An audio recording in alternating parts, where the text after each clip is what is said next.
Jesus calls us specifically not just to follow him, but to take up our cross and follow him.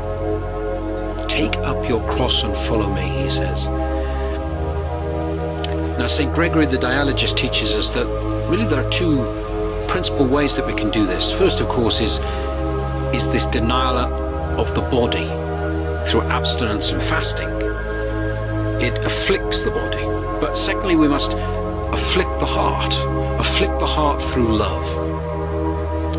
The body wants to consume, to take, and we afflict it by denying it. Similarly, the heart wants to judge, wants to prove itself, wants to be full of pride. And we afflict the heart through love, through humility. Both are a denial of self. But we must be careful. Even